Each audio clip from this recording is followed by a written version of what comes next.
नमस्कार दोस्तों, स्वागत है आपका स्टडी फॉर सिविल सर्विसेज में। वीडियो को पूरा देखिए। कोई भी आपका फीडबैक है, कोई सजेशन है, तुरंत वीडियो में कमेंट करके जरूर बताइए। अच्छा लगे तो वीडियो लाइक जरूर कर लीजिए और ऐसे वीडियो लगातार फ्री में पाने के लिए चैनल को तुरंत सब्सक्राइब कर लीजिए और बेल आइकन को जरूर टैप कर लीजिए ताकि आगे भी सारे वीडियो आपको मिलते रहे। यूट्यूब में फॉलो करते हैं तो प्लीज ये वाला फ्री टेलीग्राम चैनल जरूर ज्वाइन करिएगा। सारे नोटिफिकेशन, सारे अपडेट यहीं पे आते हैं, ध्यान रखिएगा। स्टडी फॉर सिविल सर्विसेज का कोई भी पेड ग्रुप अगर आपको ज्वाइन करना है तो सिर्फ 8564809606097523864555 यही नंबर है हमारे, सिर्फ जहां पे कॉल या व्हाट्सएप कर सकते हैं।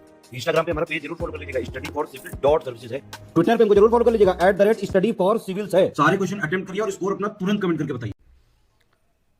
नमस्कार दोस्तों, आप सभी का स्वागत है स्टडी फॉर एग्जाम्स में। दोस्तों, यह सामान्य हिंदी सीरीज का दूसरा वीडियो है। इससे पहले एक वीडियो आ चुकी है और उसका जो लिंक है इसी वीडियो कमेंट बॉक्स में पिन कर दिया गया है। जो लोग वीडियो नहीं देखे वो लोग वीडियो जरूर देखें।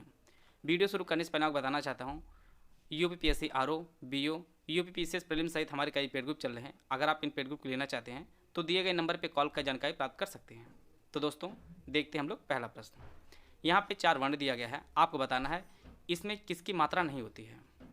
ऑप्शन आप लोग पढ़ लीजिए। तो इसका जो सही आंसर है वो ऑप्शन ए, अ की जो वर्ण है इसकी मात्रा नहीं होती है।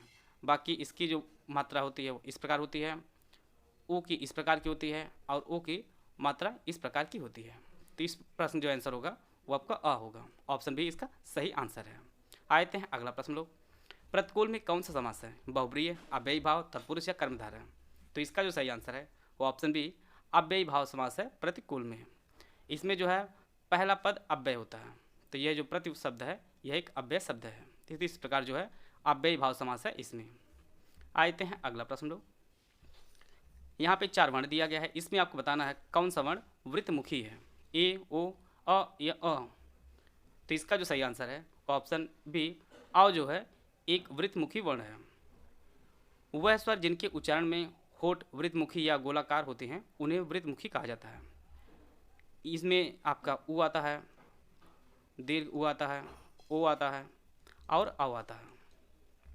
प्रश्न आपकी परीक्षा में इस प्रकार से पूछा सकता है कि ओठों की स्थिति के आधार पर स्वर कितने प्रकार के होते हैं। तो वह 2 प्रकार के होते हैं, एक वृत्तमुखी, एक आवृत्तमुखी। आवृत्तमुखी और एक वृत्तमुखी। वृत्तमुखी में उ, ओ और अ आता है और आपका आवृत्तमुखी में आ, ई, ए और आय आता है। इसे आप लोग नोट कर लीजिए। आवृत्तमुखी में आ, ई, ए आता है। तो इसका जो सही आंसर है वो ऑप्शन बी औ। आते हैं अगला प्रश्न लोग। आपको भाववाचक संज्ञा बताना है सोहन, सभा, बुढ़ापा और सागर में।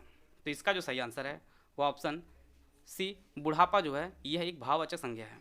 जिस संज्ञा से पदार्थों की अवस्था, गुण, दोष, भाव या दशा का बोध होता है तो वह जो है भाववाचक संज्ञा होती है। तो ये आपका बुढ़ापा जो है यह एक भाववाचक संज्ञा है। आते हैं अगला प्रश्न लोग। संयुक्त व्यंजनों की संख्या कितनी है? 3, 5, 4 या 6। तो इसका जो सही आंसर है वो ऑप्शन सी 4। संयुक्त व्यंजनों की संख्या 4 है।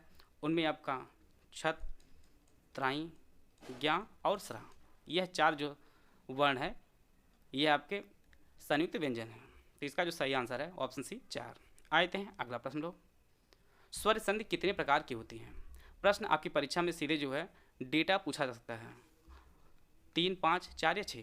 तो इसका जो सही आंसर है वो ऑप्शन बी 5 प्रकार की स्वर संधि होती है। पहली आपकी दीर्घ संधि, दूसरी आपकी गुण संधि, तीसरी आपकी वृद्धि संधि, चौथी यण संधि और 5वीं आयादी संधि। तो टोटल 5 प्रकार की स्वर संधि होती है, दीर्घ संधि, गुण संधि, वृद्धि संधि, यण संधि और आयादी संधि। इसका जो ऑप्शन बी है वह सही है। हर काम को देर से करने वाले के लिए एक शब्द क्या प्रयोग किया जाता है? दीर्घ सूत्री, अविलंब, दूरदर्शी या इनमें से कोई नहीं। तो इसका जो सही आंसर है वो ऑप्शन ए दीर्घ सूत्री।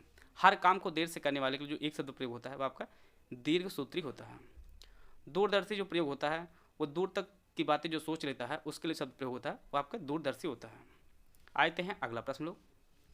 गुनाहों का देवता जो पुस्तक है वह किसने लिखी है? अमृतलाल नागर, धर्मवीर भारती, जैनेन्द्र या विष्णु प्रभाकर। तो इसका जो सही आंसर है वो ऑप्शन बी धर्मवीर भारती के सबसे फेमस जो उपन्यास है उनमें आपका गुनाहों का देवता है। गुनाहों का देवता यह प्रसिद्ध उपन्यास है धर्मवीर भारती का। इसके अलावा धर्मवीर भारती ने कई फेमस पुस्तक भी लिखी है, जैसे सूरज का 7वां घोड़ा, सूरज का 7वां घोड़ा, ठंडा लोहा, ठेले पर हिमालय, ये सभी जो पुस्तक है वह धर्मवीर भारती ने लिखी है। एक अंधा युग भी इनकी काफ़ी फेमस पुस्तक है, इसको भी आप लोग नोट कर लीजिएगा। आप लोग डेली जितने भी प्रश्न आपके कराए जा रहे हैं उनको आप लोग अपनी कॉपी में नोट करते रहिए। डेली छोटी छोटी पोट्री ही आप लोग नोट करिए, इकट्ठे गट्ठर मत बानिए, इसका आप विशेष रूप से ध्यान दीजिए, क्योंकि जिस दिन ये सीरीज 1000 पूरी होगी एक दिन में आप लोग कंप्लीट नहीं कर पाओगे। तो डेली 25-25 आ रही है, आप लोग 25-25 ही क्वेश्चन अपने कॉपी में नोट करते चलिए। आते हैं अगला प्रश्न लोग, भाषा जो शब्द है ये किस धातु से बना है? ऑप्शन आप लोग पढ़ लीजिए। इसका जो सही आंसर है वो ऑप्शन डी, भा शब्द से बना है, भाषा शब्द। और इसका जो अर्थ होता है वो बोलना होता है। भा शब्द का अर्थ होता है बोलना। आते हैं अगला प्रश्न लोग, यहाँ पे 4 शब्द दिया गया, आपको बताना है कौन सा प्रेरणार्थक क्रिया है? उठना, चमकाना, चमकना, गिराना या देना। तो इसका जो सही आंसर है वो ऑप्शन सी, गिराना जो शब्द है यह एक प्रेरणार्थक क्रिया है। जब कर्ता किसी को स्वयं ना करके किसी दूसरे को कार्य करने की प्रेरणा दे, वह जो क्रिया होती है वह प्रेरणार्थक क्रिया होती है। जैसे दौड़ाना, लड़वाना, गिराना, कटवाना, ये सभी जो क्रिया है ये सभी प्रेरणार्थक क्रिया है। आते हैं अगला प्रश्न लोग, यहाँ पे आपको बताना है कौन जो है अव्यय है? उत्तर ठीक, चीनी या कृष्णा। जिन शब्दों के रूप में लिंग वचन कारक, लिंग वचन कारक आदि का प्रभाव नहीं पड़ता है उन्हें अव्यय कहा जाता है। तो इसका जो सही आंसर हो जाएगा वो आपका ठीक। ठीक जो शब्द है यह एक अव्यय है। इसके अतिरिक्त जैसे इधर है, उधर है, जब तब, यहाँ वहाँ, ये जो शब्द हैं ये सभी अव्यय हैं। आते हैं अगला प्रश्न लोग, अर्थ के आधार पर क्रिया विशेषण कितने प्रकार के होते हैं? 5, 4, 6 या 3। तो इसका जो सही आंसर है वो ऑप्शन बी, 4 प्रकार के होते हैं अर्थ के आधार पर क्रिया विशेषण।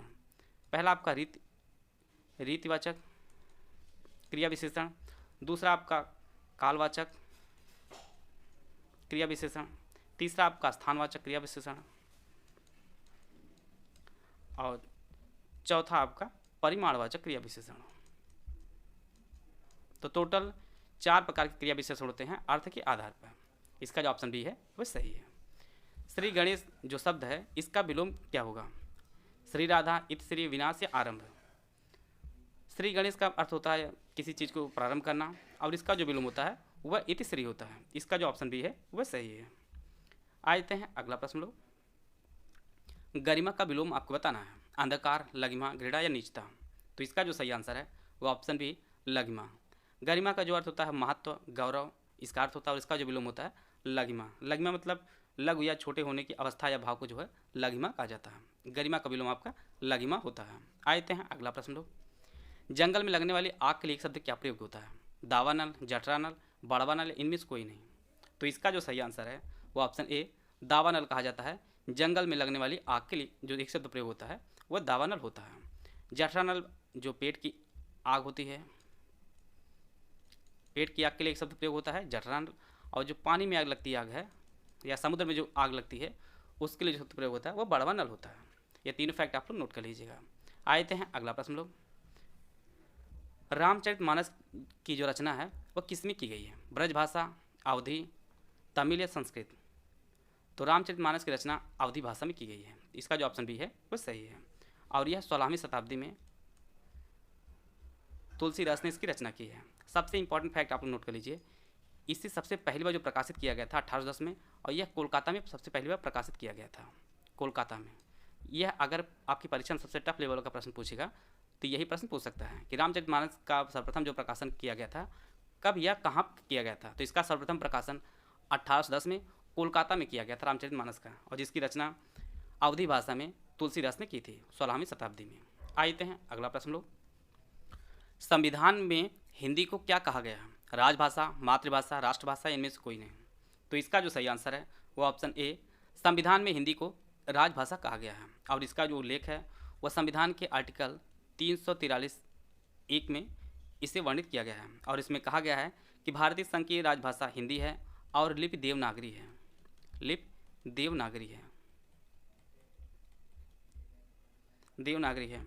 और इसी के साथ 14 सितंबर को संविधान सभा द्वारा 14 सितंबर 1949 को संविधान सभा को हिंदी को राजभाषा के रूप में जो मान्यता दी गई है, और इसी कारण जो है प्रत्येक वर्ष 14 सितंबर को हिंदी दिवस भी मनाया जाता है। इसी कारण से हिंदी दिवस प्रत्येक 14 सितंबर को मनाया जाता है।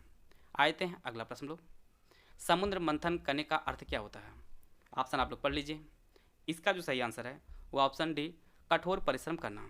समुद्र मंथन करने का जो अर्थ होता है वो कठोर परिश्रम करना है। जिस प्रकार आप लोग अपनी पढ़ाई के लिए काफ़ी कठोर परिश्रम कर रहे हैं, एक प्रकार का समुद्र मंथन ही कर रहे हैं अपनी सफलता को सुनिश्चित करने के लिए, तो इसका जो ऑप्शन डी है वो सही है। आते हैं अगला प्रश्न लोग, काला अक्षर भैंस बराबर का अर्थ होता है छिद्रान्वेषी, समदर्शी होना, अनपढ़ होना या अदूरदर्शी होना। तो इसका जो सही आंसर है वो ऑप्शन सी, अनपढ़ होना। काला अक्षर भैंस बराबर का जो अर्थ होता है वह अनपढ़ होना है। यहाँ पे एक शब्द है छिद्रान्वेषी। छिद्रान्वेषी का अर्थ होता है दूसरों में दोष ढूंढने वाला। जैसे रवीश कुमार जो है सरकार की कमियों को उजागर करते हैं, ये कमी नहीं है, ये उनको कार्य दिया गया है, छिद्रान्वेषी। इसी प्रकार से जो प्रूफ रीडर होते हैं वो भी यही काम करते हैं, जो दूसरों कमियों को उजागर करते हैं, कमियों को पता करते हैं। तो उनको जो एक शब्द जो प्रयोग होता है वो आपका छिद्रान्वेषी होता है। समदर्शी अर्थ होता है जो सबको एक समान रूप से देखता है। आते हैं अगला प्रश्न लोग, कवि बिहारी जो थे वह किस रस के कवि थे? भयानक, शांत, श्रृंगार या वीर? तो इसका जो सही आंसर है वो ऑप्शन सी, श्रृंगार रस के कवि थे कवि बिहारी, और यह रीतिकाल के कवि थे। प्रश्न आपकी परीक्षा में इनसे संबंधित कुछ और भी पूछ सकता है कि इनका जन्म कहाँ हुआ था। तो इनका जो जन्म है वो ग्वालियर में हुआ था। कवि बिहारी का जन्म ग्वालियर में हुआ था, और यह राजा जयसिंह के राज दरबारी कवि थे। राजा जयसिंह के राज दरबारी कवि थे कवि बिहारी। इन्होंने बिहारी सतसई नामक एक पुस्तक लिखी है। बिहारी सतसई नामक एक पुस्तक लिखी है, और यहाँ से प्रश्न आपकी परीक्षा में यह पूछेगा कि इसमें कुल कितने दोहे हैं। तो टोटल 713 दोहे हैं। टोटल 713 दोहे हैं बिहारी सतसई में। यह प्रश्न कई बार परीक्षा में टिस्टिंग पूछा गया है कि बिहारी सतसई में कुल कितने दोहे हैं। तो टोटल 713 दोहे हैं बिहारी सतसई में। तो इसका जो ऑप्शन सी है वह सही है। आते हैं अगला प्रश्न लोग, यम का पर्यायवाची कौन नहीं है वो आपको पहचानना है। भानुजा, सूर्यपुत्र, कीनास या काल? तो इसका जो सही आंसर है वो ऑप्शन ए, भानुजा जो शब्द है यह यम का पर्यायवाची नहीं है, बल्कि यह यमुना का पर्यायवाची है। अन्य जो शब्द हैं सूर्यपुत्र, कीनास और काल जो है ये सभी यम के पर्यायवाची हैं। आते हैं अगला प्रश्न लोग, गदहा का पर्यायवाची कौन नहीं है? खर, केतु, रासव या धूसर? तो इसका जो सही आंसर है वो ऑप्शन बी, केतु जो शब्द है वो गदहा का पर्यायवाची नहीं है, बल्कि यह ध्वज, पताका इसका पर्यायवाची है। अन्य आपके खर, रासव और धूसर जो है ये सभी गदहा के पर्यायवाची हैं। एक वैशाख नंदन शब्द है और एक शीतला वाहन, यह भी आप लोग नोट कर लीजिएगा। वैशाख नंदन और शीतला वाहन यह भी गदहा के पर्यायवाची हैं। यह भी कई बार परीक्षा में इसकी पर्यायवाची पूछा गया है, इसे आप लोग नोट कर लीजिए। आते हैं अगला प्रश्न लोग, आजकल भारत की जनता भी अधिकाधिक शिक्षित हो गई है। आपको बताना है यह जो जनता शब्द है यह किस प्रकार का शब्द है, एक वचन, बहुवचन, द्विवचन या इनमें से कोई नहीं। तो जनता जो शब्द है यह हमेशा एक वचन के रूप में प्रयोग किया जाता है। इसका जो ऑप्शन ए है वह सही है। आते हैं अगला प्रश्न लोग, यहाँ पे 4 ऑप्शन दिया गया है, इसमें आपको पहचानना है कौन जो है अल्प प्राण वर्ण है। ऑप्शन आप लोग पढ़ लीजिए। जिन वर्णों के उच्चारण में श्वास वायु कम मात्रा में बाहर निकलती है उन्हें अल्प प्राण कहा जाता है, और यह प्रत्येक वर्ण का पहला, तीसरा और 5वां वर्ण होता है। तो इस प्रकार जो है पहला और तीसरा हमें दिख रहा है, इस प्रकार इसका जो ऑप्शन डी है वह सही है। अल्प प्राण वर्ण आपका का है और गा है, इसका जो ऑप्शन डी है वह सही है। आते हैं अगला प्रश्न लोग, चिराई में प्रयुक्त उपसर्ग आपको पहचानना है। आयु, चिर, ची या चर? तो चिरायु में जैसा कि आप लोग जानते हैं कि उपसर्ग हमेशा शब्द के प्रारंभ में लगता है, और चिरायु जो शब्द है इसमें उपसर्ग आपका चिर है, इसका जो ऑप्शन बी है वह सही है। चिर का अर्थ होता है जो बहुत दिनों तक बना रहे। आशा है आप सभी को बहुत कुछ जानने को मिला होगा। वीडियो अगर आपको अच्छा लगा तो लाइक कर सकते हैं, चैनल सब्सक्राइब कर लीजिए। वीडियो को पूरा देखने धन्यवाद। जय हिंद, जय भारत।